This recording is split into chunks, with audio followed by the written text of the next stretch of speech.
From now on, we're calling the shots. We're done reacting. We're not going to be too late anymore.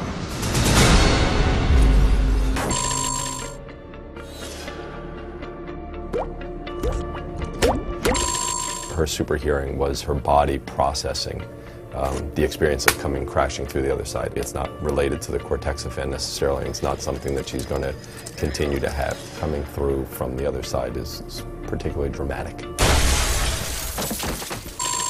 I think it's safe to say that he's a guy with a lot of knowledge, and you're going to learn very interesting things about him, not necessarily that he's from the other side, but things that would be definitely intriguing. We were fascinated by the idea that if there were a window to over there, it would be in a mirror. Akiva came up with the idea that the typewriter would type just a little bit quicker in the reflection, and clearly the characters are getting messages from over there. The mirrors are always like our nod to the concept of perception.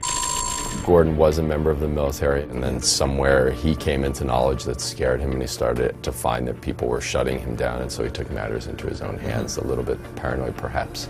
There are other branches that are investigating things that they may know, and people may have information. They could just get everybody to give their pieces of information. They could probably illuminate the situation a lot clearer. Certain factions of the military may have things that we need to know and maybe barking up the same trees as we are, but maybe not have as much knowledge, or perhaps in some instances more.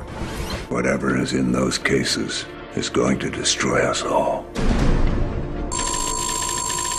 If the observer is helping Walter, that doesn't necessarily mean the observer is good. No. Because it doesn't necessarily mean that the observer's take on Walter is ultimately good. Science is morally neutral. How you use it can be either good or bad. So what the observer believes Walter has done in the past or may be capable of doing in the future isn't necessarily, good or evil is based on your point of view. Again, it comes back to perception. We've hinted all the way back from the third episode of last season that there was something deeper between Nina and Broyles. If I know you at all, this isn't the only reason you're here. Nina gets around a little bit. Your father and I were quite close when we were both much younger. Which leads one to question what her past relationship with Walter was as well. We want to try and depict that relationship like a real relationship. If they become close enough to sort of really realistically embark on a romantic side of a relationship, well, the show will tell us if that's right. It's good to see you again, Olivia Dunham. It's good to see you too. We definitely don't want to go into that thing. It's like, well, we have to have it because that's kind of one of the, hallmarks of a television show. These things have to be earned.